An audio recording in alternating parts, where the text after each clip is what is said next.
अस्सलामुअलैकुम, welcome to Pakeezah kitchen. आज आपके लिए लेके आई हूँ बहुत ही यूनिक सी रेसिपी। आज मैं आपके लिए ऐसा मसाला रेडी करूँगी जो कि बहुत सारे खानों में इस्तेमाल होगा और ये मसाला ही होता है जो खाने को चार चांद लगा देता है और आपका जो खाना है वो मज़ेदार हो जाता है, उसका फ्लेवर एकदम से चेंज हो जाता है।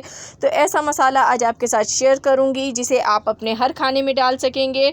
बिरयानी हो, सालन हो, दाल हो, हर चीज़ में आप इसको यूज़ कर सकते हैं। किस तरह बनेगा चलिए स्टार्ट करते हैं। बिस्मिल्लाहिर्रहमानिर्रहीम।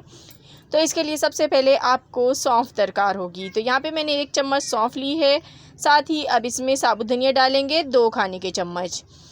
उसके बाद ज़ीरा आपने इस्तेमाल करना है, 1 बड़ा खाने का चम्मच भर के डाल दीजिएगा। दालचीनी ले लीजिए इस तरीके से 2 से 3 स्टिक्स दालचीनी की हैं और छोटी इलायची हम इसमें डालेंगे 4 अदद, तो ये इसमें डाल देंगे। साथ ही हम इसमें डालेंगे 2 अदद बड़ी इलायची और यहाँ पर मेरे पास लौंगे हैं। देखें आपने लौंगे जो है यहाँ पर 15 से 20 दाने ले लीजिएगा और काली मिर्च यहाँ पर आपने यूज़ करनी है 1 चम्मच। बादियान के फूल हैं, ये टूटे हुए हैं, तो ये 1 खाने का चम्मच आप ले लीजिएगा। अगर साबुत हो तो आपने 2 डालने हैं सिर्फ। साथ ही आपने 2 तेज़ पत्ते लेने हैं और हम इसमें जायफल यूज़ करेंगे। जायफल का देखें आपने इतना पीस यूज़ करना है, बहुत ज़्यादा यूज़ नहीं करेंगे। इसकी जो फ्लेवर होता है वो बहुत तेज़ होता है, खुशबू। तो यहाँ पर मैं इसमें साबुत लाल मिर्चें डालने लगी हूँ 4 अदद, तो ये डालनी है आपने। और ये तमाम चीज़ें डालने के बाद आपने इसको फ्लेम पर रखना है और थोड़ा सा रोस्ट करना है। तो यहाँ पे मैंने इसको फ्लेम पे रख दिया है। तो ये मसाला अभी मैं आपको थोड़ी क्वांटिटी में बता रही हूँ। अगर आपको ज़्यादा बनाना हो तो हर चीज़ की मिक़दार आपने डबल करनी है और जितना रेशो मैंने बताया है उतना ही आपने इसमें इस्तेमाल करना है। तो ये आप बिरयानी हो या आपका सालन हो, हर चीज़ में बहुत ज़बरदस्त सी खुशबू पैदा होगी ये मसाला डालने के बाद।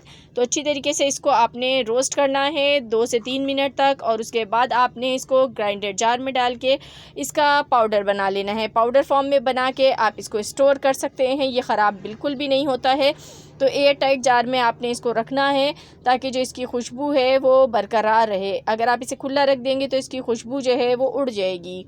तो देखें मैंने यहाँ पे डाल लिया ग्राइंडर जार में और इसको पीस लेते हैं। तो ये देखें हमारा पाउडर बिल्कुल रेडी है। तो अब जब भी खाना बनाएं आखिर में आपने ये आधा खाने का चम्मच डालना है और आपका जो सालन है वो लाजवाब हो जाएगा। और सब आपसे पूछेंगे कि सालन में आपने ऐसा क्या डाला जो ये इतना मज़े का हो गया है। तो ये थी मेरी आज की रेसिपी। पसंद आई हो तो लाइक कीजिएगा। मिलूंगी नेक्स्ट वीडियो में। खुदा हाफिज़।